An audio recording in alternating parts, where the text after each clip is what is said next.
Hello, just a brief message. This is not day 62 where I'm actually recording this portion of the video. We'll hop into that day 62 next. It's a really sad video, to be honest. And yeah, we lost a short-lived but a great companion. But anyways, I just want to say the only reason I haven't been uploading videos, you'll see if you watch tomorrow's video, day 63, day 64, or day 65, I was violently ill. I got super sick. So that's why I haven't been here. But I'm back. Hope I was going to say hope you enjoy this video, but you're sick if you enjoy it. It's a sad story. But TTYL. Hello, day number 62. I woke up this morning, once again, feeling absolutely terrible from a horrible night's sleep, and just back pain. My alarm went off at 6 a.m. and didn't get out of bed till 8:30 a.m. because I go to move a little bit, and my lower back just hurts so bad. I can't muster one single fiber of my being to give a shit about what I need to be doing over the cacophony of pain inside my head, and like just the lack of sleep, waking up all night long in back pain. Eventually your body, no amount of willpower can will through it. It just gets old. It's almost like the pain is just happening so much for so long, and it just wears you down. You don't care. And so I started off the day a little bit disappointed in myself, and not generally pessimistic, but just a little bit, less excited for life, for the day ahead and everything like that. But luckily, I had an appointment with Dr. Nicole Ingrando at the North Orlando Spine Center. I think I said Institute before when I mentioned it in previous videos, but it's not. It's the North Orlando Spine Center. And she got me really excited. She's awesome. You can tell instantly when someone has the curiosity, the fervor, the interest, when they're actually someone who, is dedicated to their craft of healing certain problems within an individual. And she just got me amped up on the what she believes is the cause of my back pain, which is less nerve related. Like, there isn't a nerve getting pinched because of the herniated disc, but the disc is herniating, and everything, from my understanding of what she said, is herniating, and all the problems are being caused because of the alignment of my pelvis, and also because of just all the scar tissue and the fascia in this one spot on the right side of my back at like the end of my lat, which is exactly, I didn't explain, I didn't say this to her before she diagnosed what she thought it might be. I didn't, say that is exactly what I thought it was. I was like, this spot, like this epicenter, because I had a muscle flap surgery where they reattached a bunch of muscles, kind of all in weird spots. I don't actually know what they did. I just kind of, my memory doesn't serve me in exactly what happened down there. But I've had this sense, I'm like, this is the epicenter of the pain. All this tightness and this adhered fascia and muscle and whatever's going on in this spot is pulling the rest of my back out of alignment and causing all the other issues, and then they just kind of start stacking on top of each other, and it gets muddled and confusing. But anyways, she got me really excited in just her confidence that there was a solution. Don't immediately know what it is. Gonna start with some minor stretching and adjustments to the lower back, some Graston, maybe some cupping, and it just, yeah, you can just tell when someone has the enthusiasm for what they do, when it's not, I've been to so many doctors where you're just you feel as though you're just another whatever. I can't think of probably a really simple analogy to explain this, but you're just one more person coming through the door, and they just tick boxes, hand you something, and then you're gone. Or they have like an insanely expensive protocol they want to put you on, which is fair. Some of the complex injuries and things that people want healed, like gut issues, like gastrointestinal issues, are so complex and take so much work to unwind and figure out, and as do structural spinal issues. Like sometimes their program or whatever they do is just really cost prohibitive. Just come in 5 days a week and we'll get you sorted out, which might be what you need. But I mean, who has the funds to spend $350, $400 a week on private medical care? And usually the best doctors can't bill what they actually need to bill through insurance to justify it. So anyways, the point is, this seems like it will be kind of expensive over the course of time. Might have to spend $50, $60, $40 to $60 basically a couple times a week, but it's not anything insanely cost prohibitive. Like, that's what I already was spending, minimally spending on additional treatments and things that have been trying that haven't been working. So bottom line is, super excited. If you're in Orlando area in Florida, definitely highly recommend the North Orlando Spine Center. The only person that I've talked to there so far is Dr. Ingrando, and she is amazing. I can already tell. I'm actually going back because that was just my initial assessment, and it took a weird. I was there for at least an hour or so. She was very thorough, but she said we can schedule you for the follow-up and actually get into this, or I can like squeeze you in later this afternoon. So I'm actually going back there at it's noon right now, at like 2 p.m. to start doing the Graston, the adjustments, and whatever else we're gonna do today.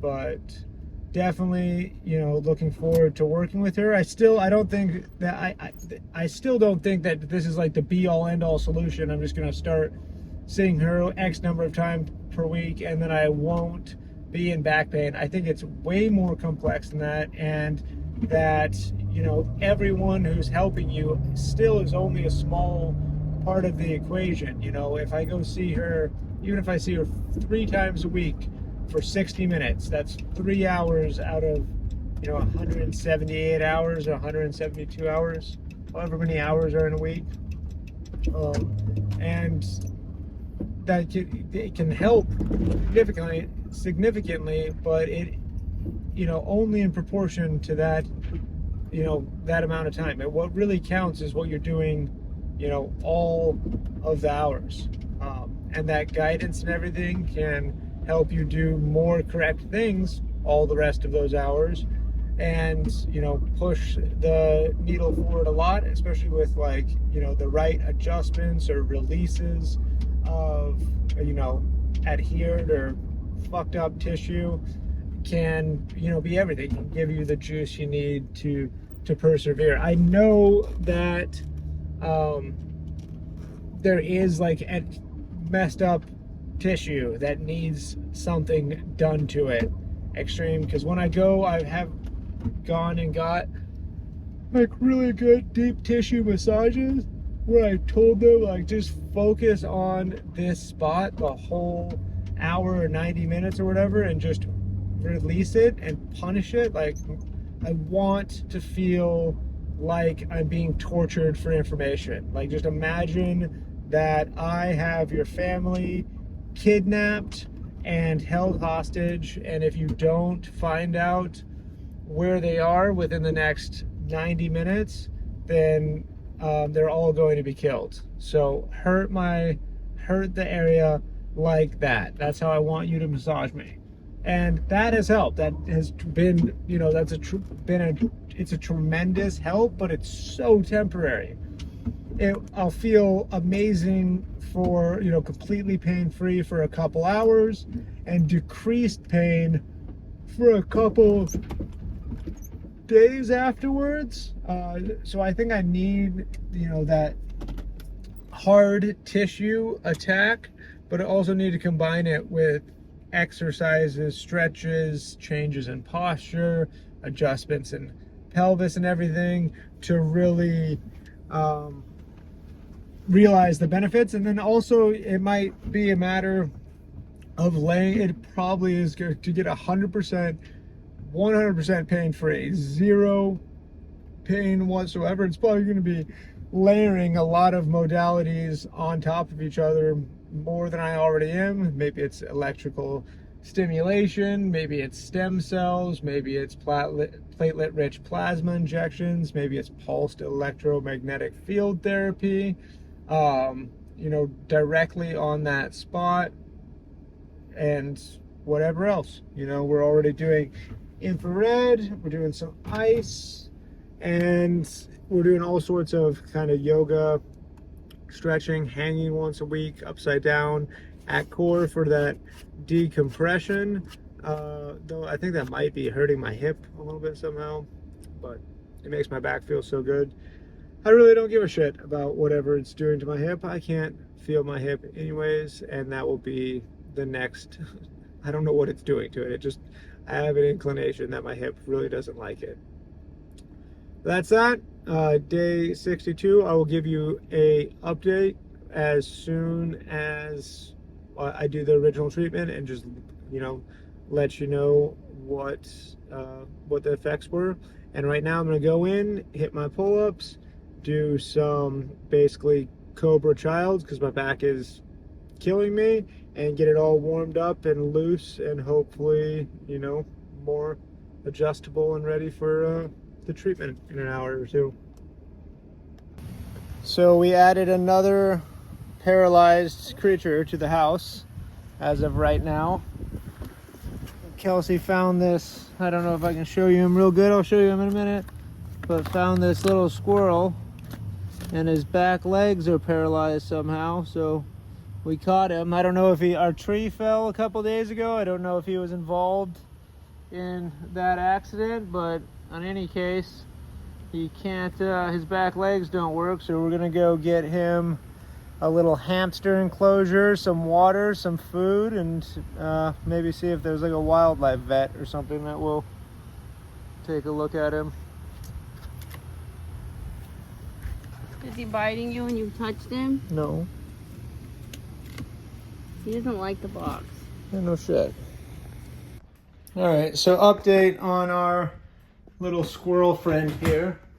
He's hiding. I put some moss in there for him. He's hiding, so you can't really see him. But we're going to take him to the Winter Park Veterinary Hospital. Apparently they take in injured wildlife and just see what they can do for him. He's got a pretty he's completely paralyzed on the back end, so I can relate to him. Seems to be coping with it much better than I did the first few days that I was paralyzed, but hopefully they'll be able to help him. I think he's a bit beyond the scope of our rehabilitation skills, but we'll tell them that if they, they don't have someone to take him afterwards or whatever, if they just tell us what we need to do with him, we'll keep him and give him a nice home, have a little paralyzed squirrel if that's the way it goes. But anyways, we're gonna take him to the vet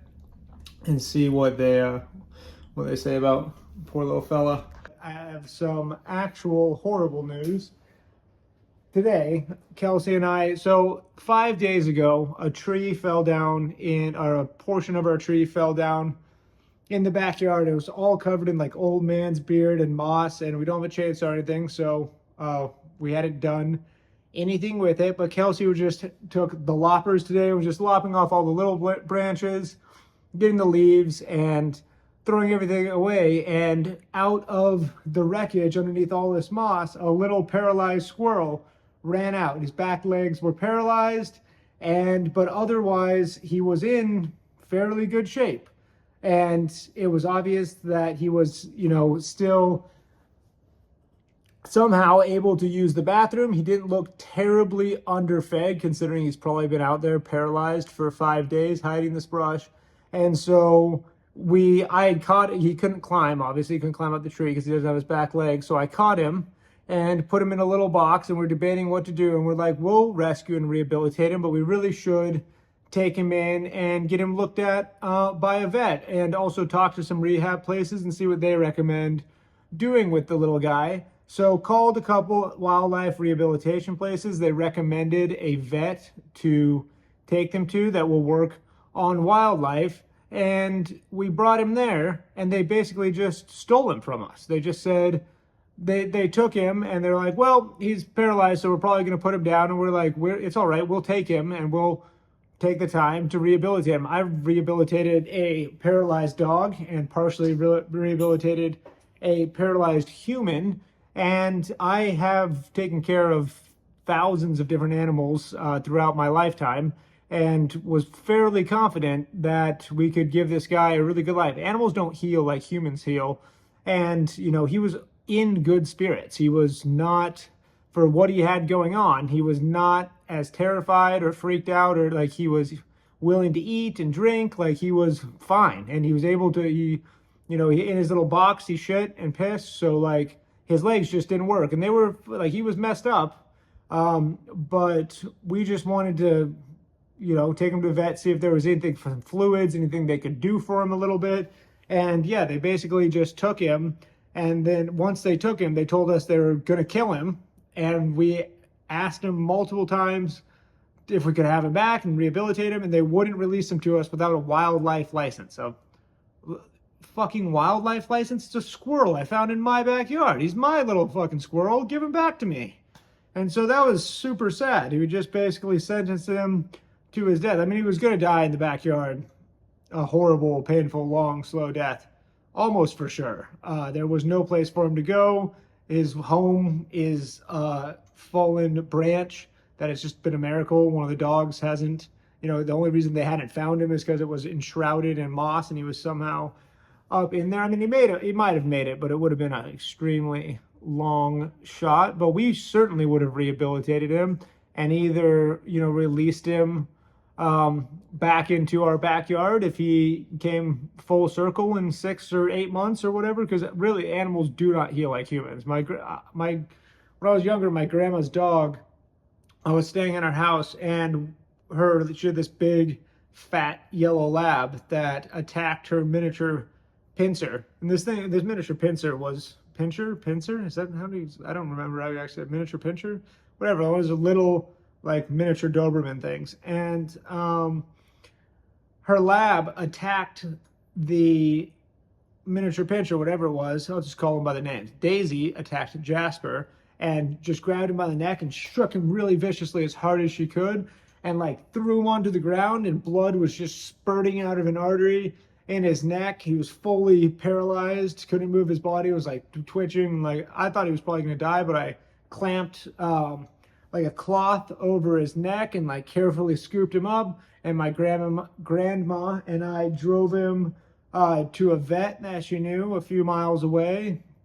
And he, by the time we got there, the bleeding had pretty much stopped, but he, put something on there to make it stop further, cauterized it, or sewed it up a little bit. But this dog is fully paralyzed. I mean, 100% can't move any of its limbs whatsoever. Can't like shit on its own. And so I stayed and took care of him for like 4 or 5 days, and like around the clock, carried him outside. Like, he would just start to shit randomly because obviously his bowels and stuff weren't working. He couldn't stand up, and I would just take him outside and like put his ass in the grass off the end of his little bed, and he was shit. He like just basically pissed himself a bunch.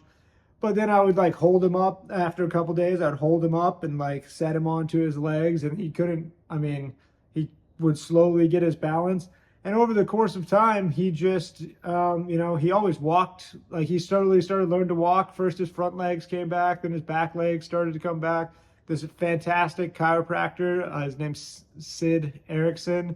He's an animal chiropractor that used to come stay at he was a friend of my dad's from Montana. He used to come stay at our house for a few days a month and work in Idaho, but that's irrelevant. The point is, a fantastic animal chiropractor. He did some work on him and he got back a lot of his functionality after that, and that was a few weeks into his injury, and he just continued to improve the years. He always walked a bit fucked up and weird, but he was like 12 when this happened, and he lived to be like 17 or 18 years old, like ancient dog. And he got a little grumpy, shitty towards his old age, but other than that, he was, had a great long life.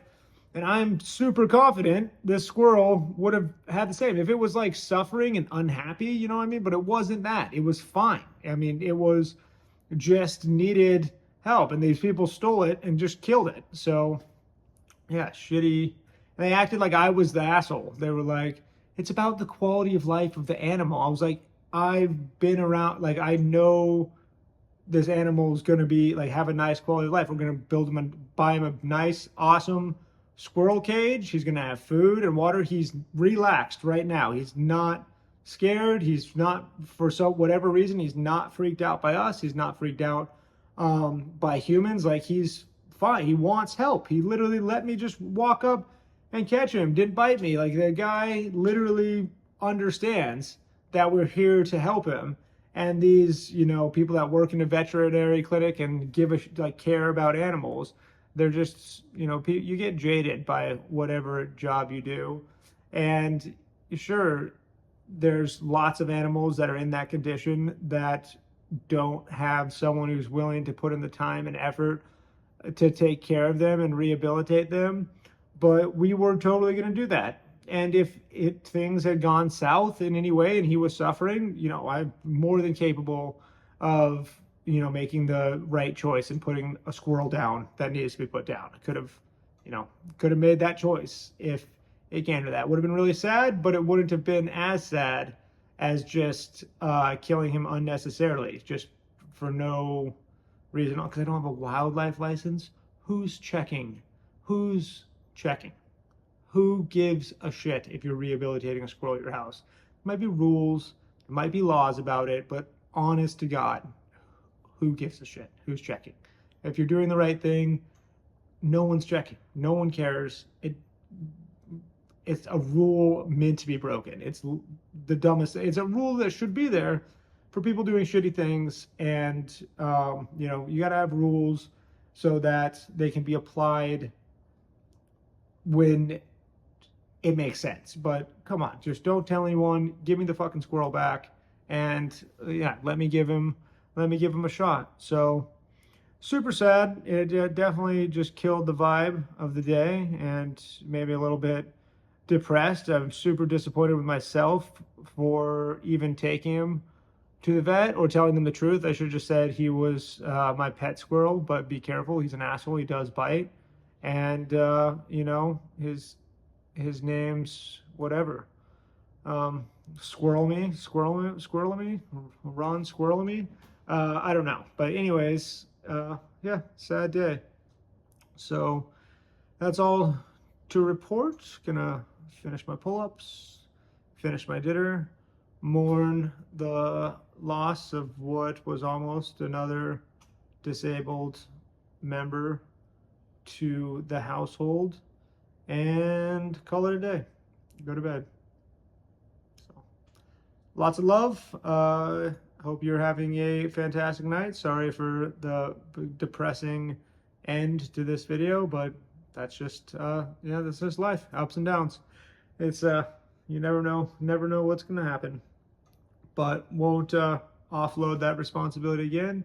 I'm gonna keep going. I'm gonna say one more thing. The reason it's so sad is because Kelsey and I's like long-term dream, like if I really thought about what would make me the happiest in the world, it would be just having a giant property that I could bring all my friends and family to. I talk about that. The part I haven't talked about publicly, that's like the secret long-term agenda, is I would love to have a portion of that be wildlife rehabilitation. I love animals more than anyone possibly could, and would love to take care of them and rehabilitate them. So that was the saddest part, is like, I'm not only am I willing to do this, like this is something that I have always enjoyed and wanted to do throughout my entire life. So I should have just taken on the responsibility and known known that the vet was just gonna want to kill him. This rehabilitation lady just made it sound so like this vet was just so there to help, but yeah, it's not. It was just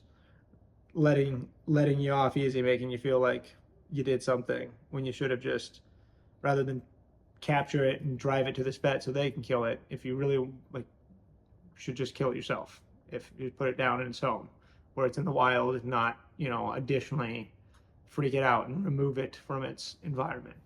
Anyways, I digress. Poor little guy. I'm gonna get back to cooking. Love you, and leave you. Day 62, I think it is. Yes, day 62 is yeah, the day that we lost our little buddy, our almost little buddy. Good night, guys.